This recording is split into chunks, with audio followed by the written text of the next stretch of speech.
소요리문답 70번 제7계명은 무엇입니까? 제7계명은 간음하지 말라입니다. 71번 7계명이 요구하는 것은 무엇입니까? 7계명이 요구하는 것은 생각과 말과 행동에 있어, 잘 보십시오.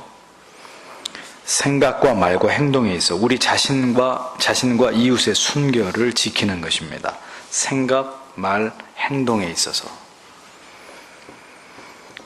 10계명 가운데 7번째 계를 마음, 말, 행동에 있어서까지 우리 자신과 그리고 이웃의 성적인 순결을 보호하고 보존하라고 말씀하고 있습니다. 10계명이 왜 중요하냐? 10계명은 신구약 성경 전체의 요약입니다. 신구약 전체의 말씀을 통해서 결국 이 10계명을 풀어서 설명하고 있기 때문입니다. 하나님이 우리에게 주신 강령은 이 10가지로 끝나는 것이 아니고 성경 전체에서 이 10가지의 계명이 확 펼쳐져서 구체적으로 이제 이 10계명이 어떻게 우리의 삶 속에 지켜져야 되는지를 성경 66권 전체가 이제 이것을 설명하고 있는 것을 보게 되는 거죠. 성경은 주의 깊게 살펴보면 우리는 이 성경을 통해서 이 말씀이 어떻게 확대되고 적용되었는지를 결국 깨닫게 돼요. 이 10계명의 내용이 신구약 전체에 다 녹아 있는 거예요. 그래서 결국 모든 계명을 통합적으로 이해하고 우리의 삶에 적용함으로 하나님의 자녀로서 빛과 소금의 삶을 살아갈 것을 하나님이 우리에게 당부하고 계신 것을 알게 되는 것입니다. 데살로니가전서 4장 1절에 보면 정말로 형제들아 우리가 주 예수 안에서 너희에게 구하고 권면하노니 너희가 마땅히 어떻게 행하며 하나님께 기쁘시게 할 것을 우리에게 받았으니 곧 너희 행하는 바라 더욱 많이 힘쓰라, 이런 말씀이 기록되어 있습니다. 바울은 데살로니가 교회 성도들에게 이제 너희가 예수 그리스도를 믿음으로 신자가 되었으니 마땅히 어떻게 삶으로 하나님을 기쁘시게 할 것인지를 알아서 그렇게 살기 위해서 최선을 다해야 된다, 이렇게 분명히 권면을 하고 있습니다.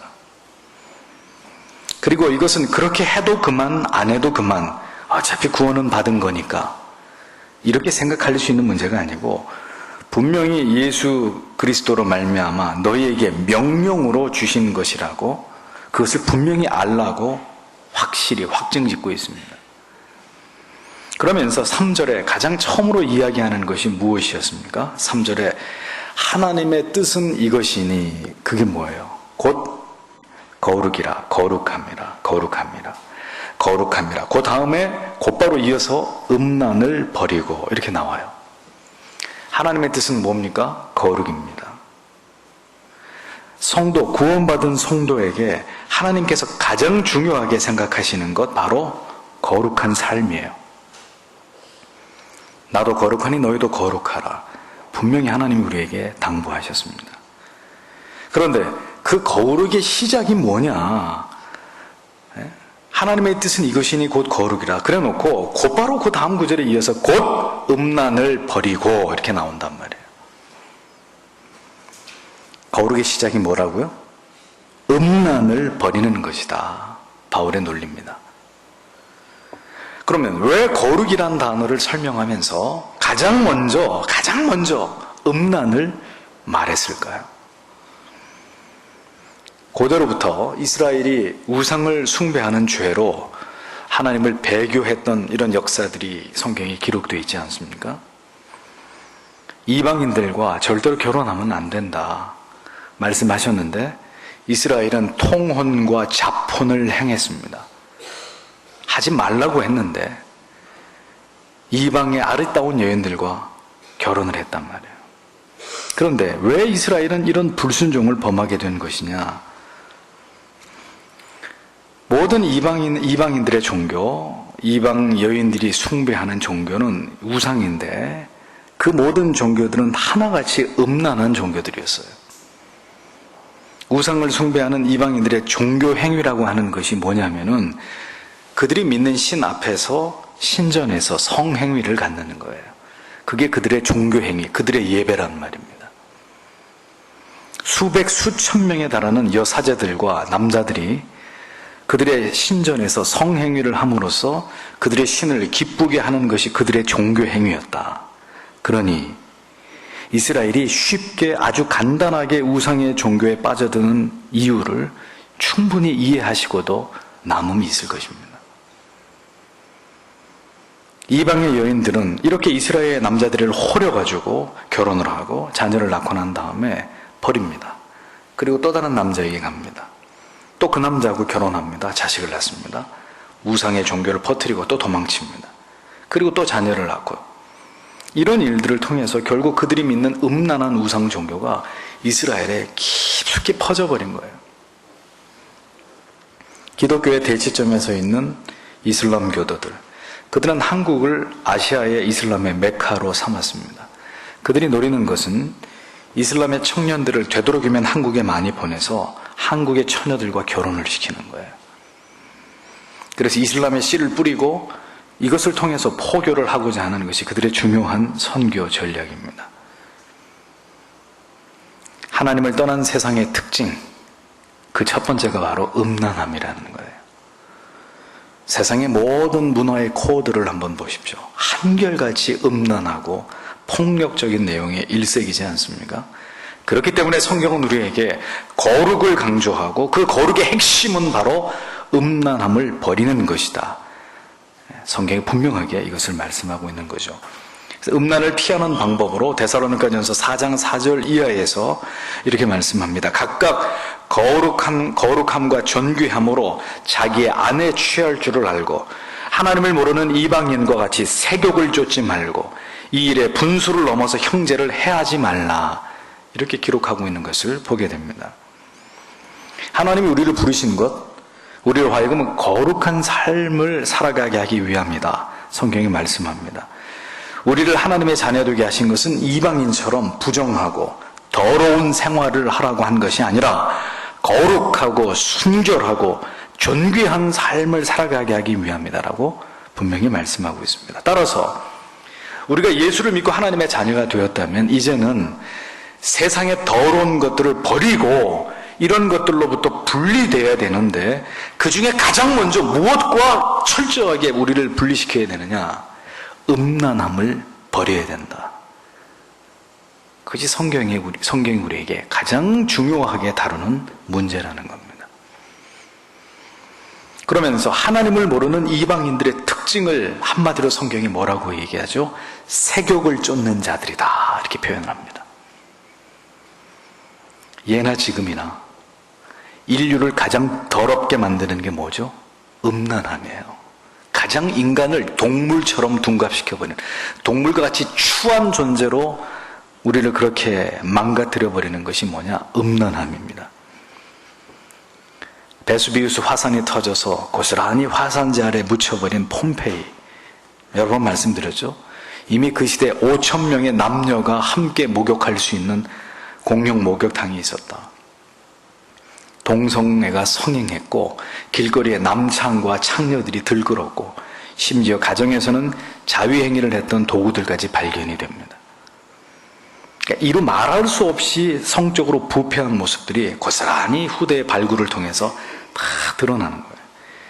하나님이 음란함에 대해서 얼마나 분노하시고 그 음란함에 대해서 어떻게 심판하시는지에 대한 가장 중요한 역사적 증거가 성경의 소돔과 고모라이고, 그리고 바로 폼페이입니다. 자, 지금 이 시대는 어떻죠? 참으로 민망하기 이를 데가 없습니다. 성적인 춤으로 전 세계의 젊은이들의 영혼을 유린하고 있는 한국의 K-팝. 한국의 이 막장 드라마들이 전 세계 사람들의 영혼을 병들게 하는데 앞장서고 있습니다. 강간공화국이라고 불리울 만큼 성범죄가 끊이지 않고 인터넷에는 음란물이 넘쳐나고 스마트폰만 열어도 각종 음란물을 쉽게 접할 수 있는 나라가 바로 대한민국입니다. 세욕으로 넘쳐나는 나라, 하나님의 진노를 쌓아가고 있는 곳이 바로 우리가 살아가고 있는 대한민국, 서울이란 말이에요.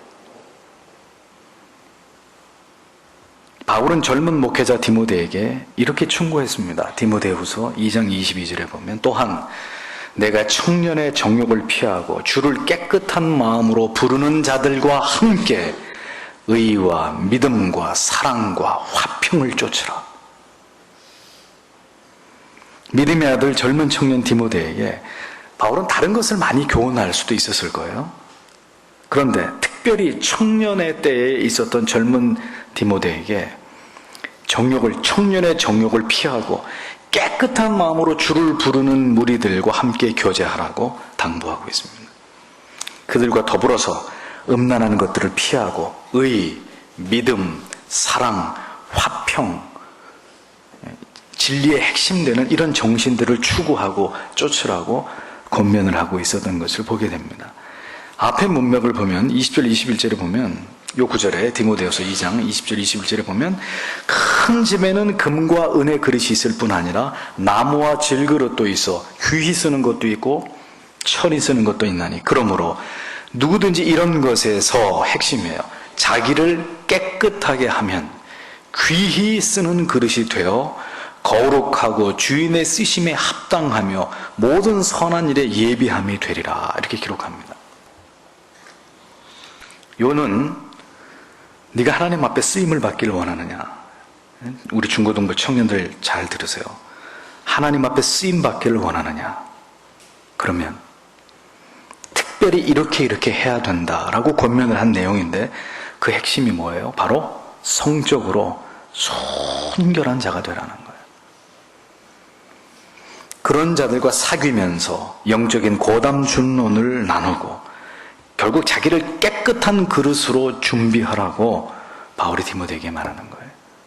그게 하나님이 너를 통해 영광을 받으시고 네가 하나님 앞에 귀한 그릇으로 쓰임을 받을 수 있는 가장 결정적인 조건이 된다고 말하고 있는 겁니다. 중요한 것은 우리의 음란과 정욕의 무절제로부터 우리를 지켜주시는 하나님께서 주시는 아름다운 제도가 있는데 그게 뭐예요? 결혼이라는 겁니다. 결혼. 하나님께서는 허락하신 아름다운 이 남녀간의 만남을 통해서 서로를 깊이 사랑하고 그리고 하나님이 주신 가정의 대의를 지킴으로 영적으로 거룩하고 순결한 삶을 살아가게 하시는 것이 하나님의 뜻입니다.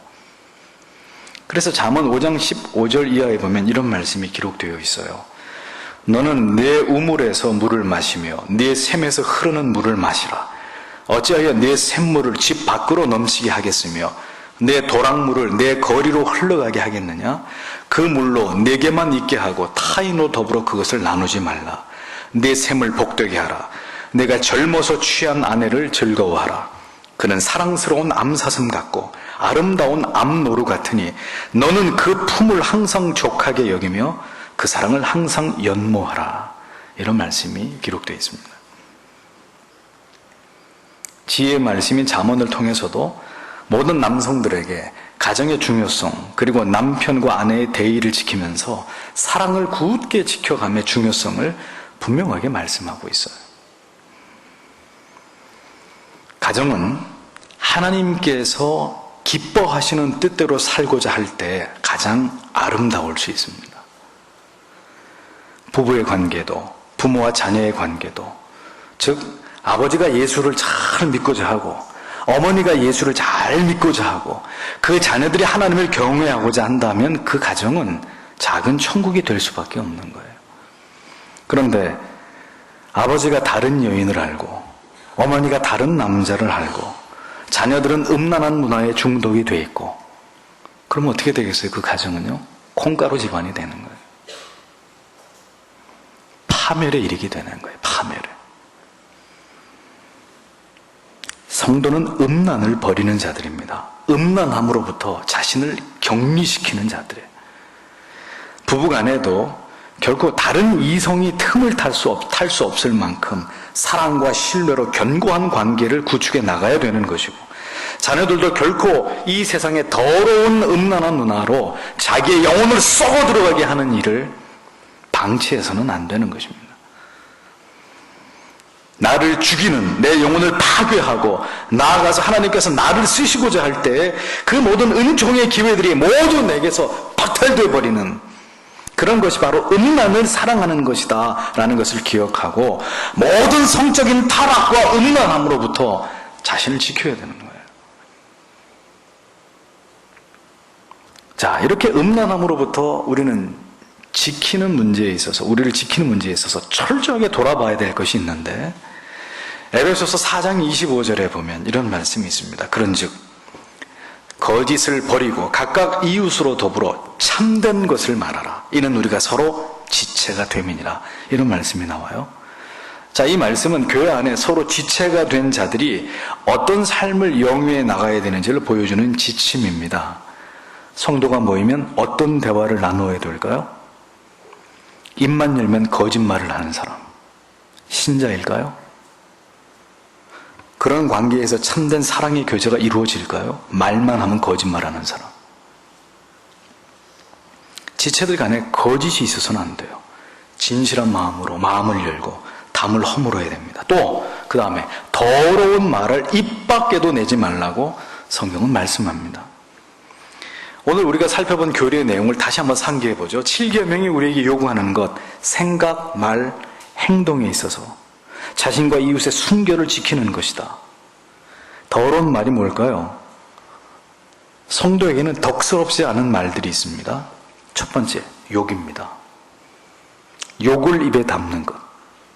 어떤 경우라도 성도들이 그 입으로 욕을 하는 것은 참으로 하나님 보시기에 참남한 것이 될 수 있는 거예요. 왜요? 그 입으로 다시 기도해야 돼요. 에? 그 입으로 다시 찬송 불러야 돼요. 또 더러운 말은 어떤 거겠어요? 다른 사람에 관해서 비난하고 이간하는 말이에요. 이런 모든 말들과 더불어 가장 더러운 말이 있는데, 가장 더러운 말, 정말 짐승처럼 추잡한 말이 있는데 그게 뭐냐? 음란한 말들이에요. 성도가 음란 패설을 즐긴다. 잊지 마세요. 그 사람은 성도 아닙니다.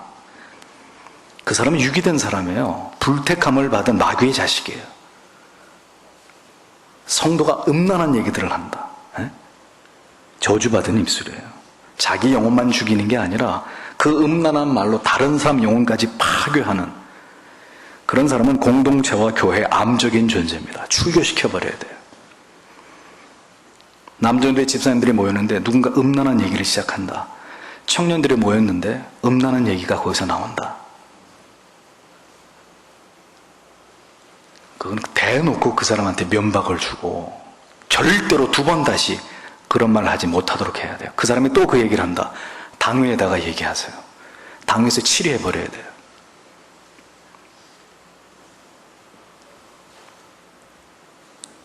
어떤 사람이 어떤 말을 자주 합니다. 그러면 그 사람은 그 말을 행동에 옮길 가능성이 크다는 걸 의미해요. 따라서 죽고 싶다 자꾸 말하는 사람, 결국 사람 죽여요. 자기 자살해요. 죽이고 싶다 자꾸 얘기하면 그 사람이 사람 죽여요. 성적인 것을 탐닉하면서 음란한 말을 자꾸 내뱉는다. 그 사람 반드시 성적인 죄를 범하게 돼 있어요. 기회가 오면.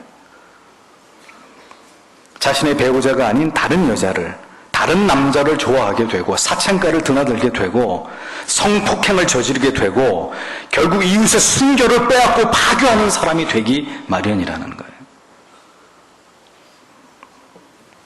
생각은 말을 낳고 말의 반복은 행동을 낳고 그 행동의 반복은 인격이 되는 것입니다. 마지막 때 부부간의 대의와 정조를 지키는 일은 성도에게 너무나 중요한 일입니다. 그런데 부부간에 스와핑을 하죠. 이 시대는. 스와핑이 뭔지 아시죠? 파트너를 바꾸어서 세상이 다 됐다는 증거예요. 오늘날 이 성적인 배우자의 배신으로 인해서 얼마나 많은 교회 안의 성도의 가정이 깨어지는지, 상처를 입는지 다 헤아릴 수가 없습니다. 심각한 일들입니다. 부부가 간음을 저질러서 가정을 깨트리면 그 자녀들을 훌륭한 하나님의 자녀로 양육할 수 있는 기회를 영원히 잊어버리는 거예요. 영원히 그걸 잃어버리게 되는 거예요. 가정을 통해서 하나님께서 배우게 하신 것들을 그 자녀들은 전혀 배우지 못하게 되고 중대한 결손과 결함을 가진 채로 살아가게 되고 나아가 훗날 자기들도 가정을 갖게 되었을 때 똑같이 갈등하고 고통을 겪게 되는 불씨를 갖게 되는 것입니다. 너무나 마음이 아픈 일이에요. 에베소서 5장 3절 4절은 이렇게 말합니다. 음행과 온갖 더러운 것과 탐욕은 너희 중에서 그 이름이라도 부르지 말라. 이는 성도의 마땅한 바니라. 누추함과 어리석은 말이나 희롱의 말이 마땅치 아니하니 돌이켜 감사하는 말을 하라. 이렇게 권고하고 있습니다. 5절에 너희도 이것을 정령이 알거니와 음행하는 자나 더러운 자나 탐하는 자 곧 우상 숭배하는 자는 다 그리스도와 하나님의 나라에 기업을 얻지 못하리라. 이게 무슨 얘기예요? 천국에 못 간다는 얘기예요. 음행하는 사람, 더러운 사람, 우상 숭배하는 사람, 하나님 나라에 갈 수가 없다는 얘기예요.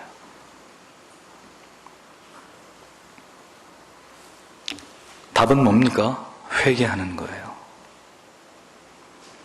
돌이켜 우리가 보고 들은 접한 그리고 생각하고 말한 모든 더러운 죄들, 음란한 죄들을 하나님 앞에 정직하게 회개하는 것입니다. 그리고 지금 여러분들의 집에 있는 모든 음란 CD들을 다 버리는 거예요. 포르노 잡지를 다 태워버리는 거예요. 그리고 그리스도의 보혈의 능력으로 그 모든 유혹을 이기고 피하고 다스리는 것입니다. 하나님께서는 우리에게 식욕과도 같은 성적인 본능도 주셨습니다. 다만 그 본능은 부부라는 아름다운 관계 속에서 마침내 하나님께서 정하신 때가 되어야 이를 통해서 우리에게 진정한 기쁨과 위로로 우리에게 허락하신 것들이에요. 우리에게 더 중요한 것은 성적인 욕망이 아니고 빨리 어른이 돼서 결혼을 해야 되나 이것도 아니에요. 우리의 목적은 거룩입니다. 거룩. 이 땅을 사는 동안에 하나님을 영화롭게 하고 하나님을 기쁘시게 하는 삶을 이 세상 속에서 살아내는 것입니다. 하나님의 의를 드러내고 그리고 화평하고 진리를 추구하는 삶을 살아가는 것이 근본적인 우리의 인생의 목표라는 거예요. 그러는 중에 하나님의 은총 가운데 좋은 믿음의 배우자를 만나게 하시고 그와 사랑을 나누고 결국 부부로 살게 하심으로 우리에게 기쁨을 주시는 은총을 우리가 더불어서 누리면서 살아가는 것이 그것이 우리의 인생에 하나님이 주시는 축복인 거지. 부부가 되는 것도 성적인 충족을 위해 동물적 결합을 이루는 그런 목적으로 결혼을 하는 것이면 그건 하나님이 기뻐하는, 절대로 하나님이 기뻐하는 결혼이 아니에요. 함께 위로하고 힘을 주고 힘을 합쳐서 하나님의 나라를 더 든든히 세워나가는 일에 동역자, 동반자가 되는 것에 결혼에 참된 의의가 있는 거지 성적인 욕망을 해결하려고 결혼하는 게 아니란 말이에요. 성적인 것에 집착하면 그 부부의 관계는 반드시 문제가 생기게 돼 있습니다. 그게 본질이 아닌데 자꾸 그것에 탐닉하다 보면 문제가 생겨요. 거기서 영적인 것, 신령한 목적, 함께 연합해야 될 영적인 분명한 대의가 있어야 부부는 더 아름답고 하나님 보실 때 고결한 존재들이 될 수 있는 것이지 얼마든지 합법적인 부부라 그래도 추해질 수 있어요. 더러워질 수 있어요. 인간이 하나님께서 주신 아름다움을 아름답게 사용함으로 더 아름다운 존재로 하나님의 영광을 위해서 살 것이냐, 아니면 인간이 하나님이 주신 아름다운 성을 추하고 더럽게 함으로 짐승 같은 삶을 살다가 멸망을 당하게 될 것이냐. 이 문제를 결정짓는 것은 간음의 문제, 음란의 문제와 직결되어 있다는 것을 잊어버리셔서는 안 됩니다. 저는 젊은 여러분들에게 혼 전에, 결혼 전에 순결 반드시 지켜야 된다고 강조합니다. 여러분들이 결혼하기 전에 성적인 순결을 지키지 않는다. 간음하는 짓입니다. 왜요? 그 사람하고 결혼 안 할 수도 있죠. 결혼식장에 들어가야 결혼하는 거잖아요. 그런데 이미 연애하면서 모든 넘지 말아야 될 선을 다 넘었고, 그리고 결혼을 하면 다행인데, 결혼을 결혼을 하더라도 합법적인 관계 안에서 이루어지지 않은 모든 것들은 다 간음이 있는 거예요. 간음.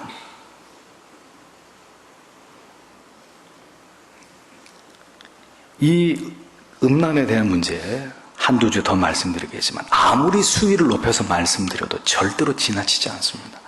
지금 이 시대는 통제불능의 시대이기 때문에, 성적인 범죄에 있어서 아이 어른 할 거 없이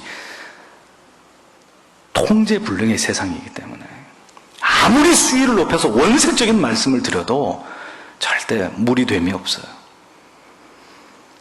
가슴에 그리스도를, 그 십자가를 견고하게 붙들므로 모든 것에 있어서 지키시고 보호하시고 돌보시는 은총 가운데 살아가는 그런 성도님들, 그런 젊은이들, 그리고 그런 부부들이 되셔야 합니다. 그것이 바로 이 제7계명의 말씀을 붙들고 이것을 통해 우리를 더럽히지 않을 수 있는, 하나님께 영광을 돌릴 수 있는 아름다운 길이기 때문입니다. 오늘도 이 말씀을 가슴에 깊이 새기시고, 안 됩니다. 음란한 사람 치고 그거 못 버리고 회개 안 하면 그 사람은 천국 갈 수 없어요. 그 사람은 하나님의 사람이 아니에요. 죽기를 각오하고 싸워야 돼요. 우리 안에 있는 음란함, 하나님 앞에 몸부림을 치면서 그리스도의 보혈의 능력을 힘입어서 이런 것들로부터 여러분 자신을 지키고 가정을 지키고 자녀를 지키시는 여러분들이 다 되시기를 주님의 이름으로 축복합니다. 기도하겠습니다. 주신 말씀을 생각합니다.